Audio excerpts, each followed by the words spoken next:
जज्बात से भरा ऐसा अंजाम जो आपको हैरान कर दे। कहानी इस मोड़ पर आ गई है जहां सब कुछ बदलने वाला है। आयमा के दिल में एक फैसला पक रहा है, वो फैसला जिससे न सिर्फ उसकी जिंदगी बल्कि अब्दुर्रहमान और पारिस का रिश्ता भी मुतासिर होगा। वो जान चुकी है कि अगर वो यहाँ रही तो अब्दुर्रहमान और पारिस कभी एक साथ खुश नहीं रह पाएंगे।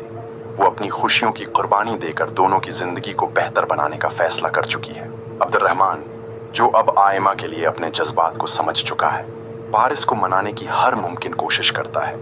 वो पारिस के सामने हाथ जोड़कर कहता है, पारिस, मैं जानता हूँ कि मैंने गलती की, मगर मैं तुमसे बेहद मोहब्बत करता हूँ। हमारी बेटी को देखो, उसे हमारी ज़रूरत है। क्या ऐसा नहीं हो सकता कि हम तीनों आयमा और मीर अब्दुल्ला को अपना लें? पारिस के चेहरे पर तलखी छा जाती है, उसकी आंखों में गुस्सा भड़कने लगता है। वो अब्दुर्रहमान की आंखों में आंखें डालकर दो टूक कहती है, हरगज़ नहीं, तुम्हें हम दोनों में से किसी एक को चुनना होगा, या तो आयमा या फिर मैं।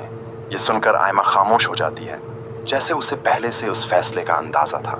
उसके होंठ लरजते हैं, वो अपनी आंखों के आंसू साफ करती है और एक गहरी सांस लेकर कहती है, अब्दुर्रहमान, मैं जा रही हूँ, तुम पारिस और अपनी बेटी के साथ रहो। अब्दुर्रहमान हैरत से आयमा की तरफ देखता है, क्या कह रही हो आयमा, तुम कहीं नहीं जा रही? पारिस की आंखों में एक लम्हे के लिए हैरानी झलकने लगती है, मगर वो खामोश रहती है। आयमा मुस्कुराकर कहती है, अब्दुर्रहमान, मैं यहाँ सिर्फ इलाज के लिए आई थी। मेरे दिल में तुम्हारे लिए कोई मोहब्बत नहीं। मैं तुमसे कभी मोहब्बत कर ही नहीं सकती थी। मैं तुम्हारे काबिल ही नहीं थी। तुम जिसके लायक हो वो पारिस है और तुम्हें उसी के साथ रहना चाहिए।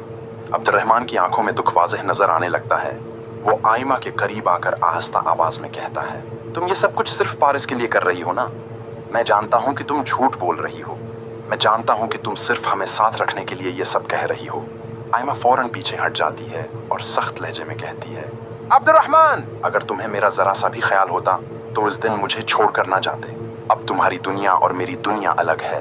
बेहतर होगा कि तुम अपने बेटे को संभालो, और अगर नहीं संभाला जाता तो मैं उसे अपने साथ ले जाती हूँ।